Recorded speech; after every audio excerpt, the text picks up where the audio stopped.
This is the hood or the bonnet from my John Deere STX38. It's made of polycarbonate, and I think that owners of these models will know that it's not a question of if the hood will break, but just when. The first thing that broke was this latch mechanism. So there's a bracing rod that runs from one side to the other, and this latch which catches on to some bars next to the fuel tank. And as you can see, it's held in place by these very thin polycarbonate stays here. If I just get a measure here,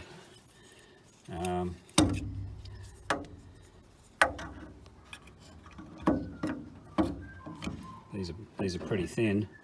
It's about 1.5 millimeters. It's probably not a metric, but an imperial, because this is an American thing. But anyway, it's pretty thin, and so it's no surprise that that broke. The fix was pretty straightforward, because all I've done is get some angle iron, these pre-drilled brackets that you can buy, and placed it either side of what's left of the plastic and bolted through. And the end result, you'll see, is actually pretty neat. 3 blind rivets visible from the outside, but I'm not unhappy with that, and that's certainly stronger than the original, I'm sure. The second thing that broke is the steel bracket, which forms the hinge, the front hinge. That's supposed to sit in here, and as you can see, it's got those plastic standout self-tapping holes there, and they've just broken away. They've broken away both sides. So I don't know who ever thought that that might be a long-term durable solution, but clearly it's not. All 4 of them have broken. So the question is, how do we go about fixing that?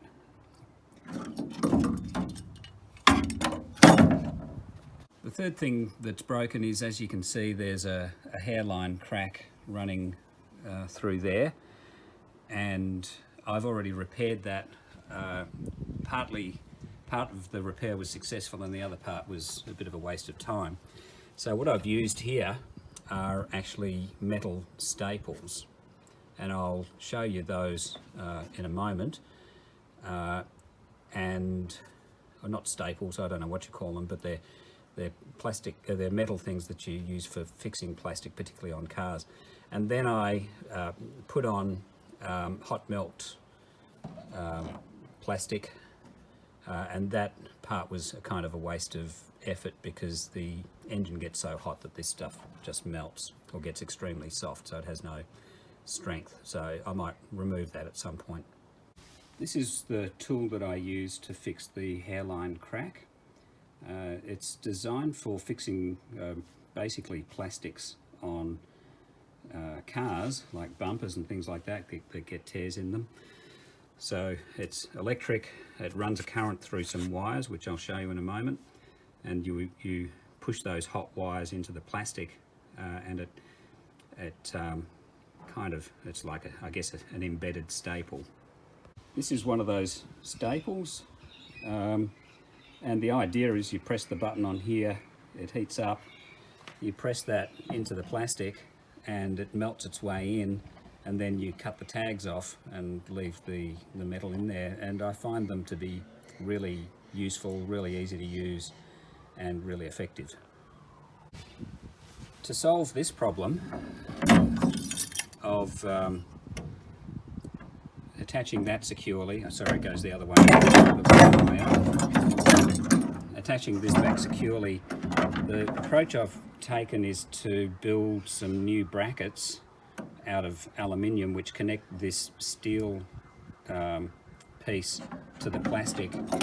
Rather than trying to connect them back to here, I'll be running a plate or a piece of angle along here, and connecting and putting blind rivets through to hold that angle in, and then using a contraption to connect to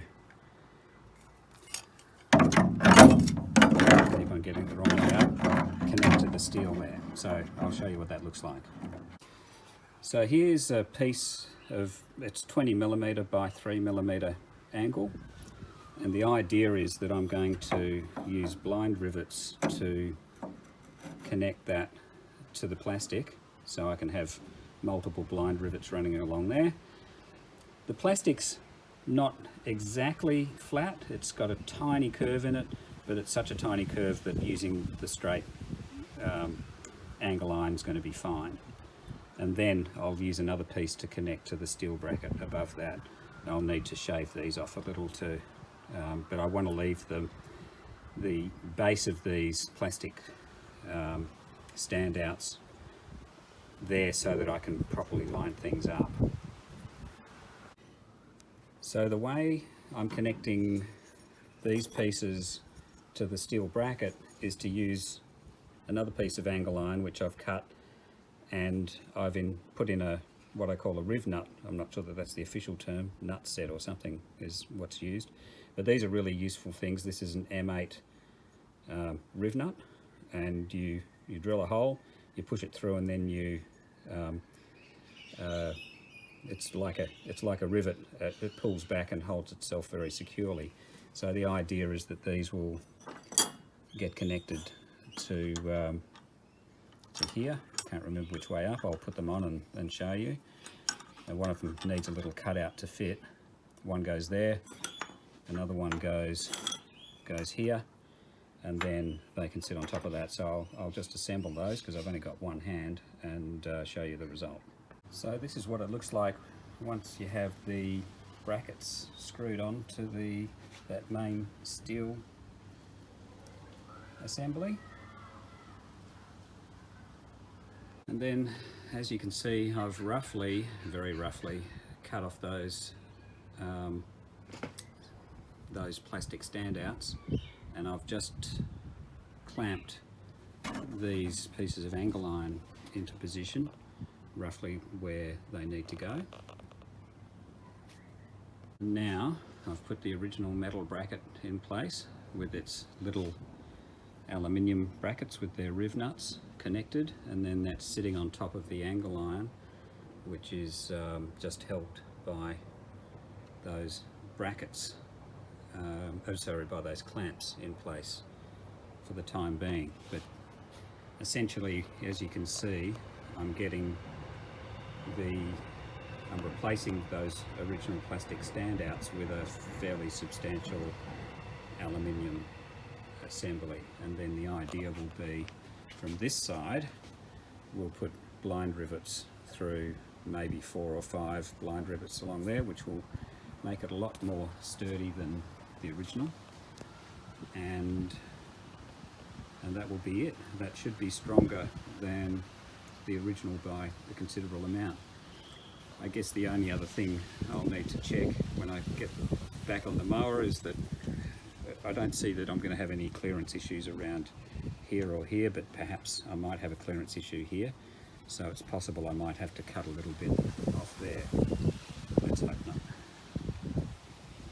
You can see there the hot melt glue that was used in an early attempt to repair this. So once I've put those brackets in, so I just carefully lined them up by, as you saw before, I had this held in with clamps, so I had the whole thing held together with clamps and made sure it was well positioned, and then I've drilled and riveted the small brackets to the large piece of angle iron, and then drilled through and put blind rivets through from the outside. So that seems to be okay. It seems to be fairly sturdy.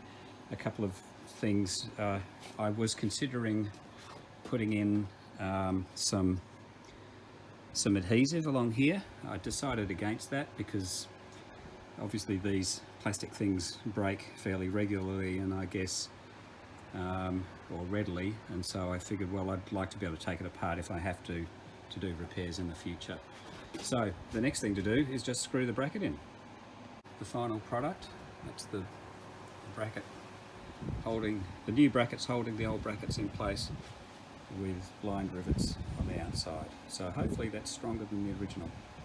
Just a little postscript before I fit it to the device. Obviously I've built something here which is pretty sturdy, but I thought afterwards something that I didn't consider was the different coefficients of thermal expansion for polycarbonate and aluminium and steel for that matter. So what that really means is these materials heat up and cool down, they expand and contract at different rates. So steel doesn't expand and contract very much. Aluminium does more, and polycarbonate even more. So what that means is where this mower is going to live, it gets down to about 0 degrees. It's probably about 20 degrees. This is Celsius. So I've built it at 20 degrees.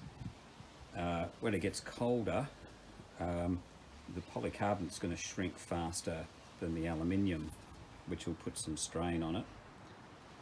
And more importantly, when the engine's running on a hot day, maybe it could get up to 50 or 60 degrees Celsius.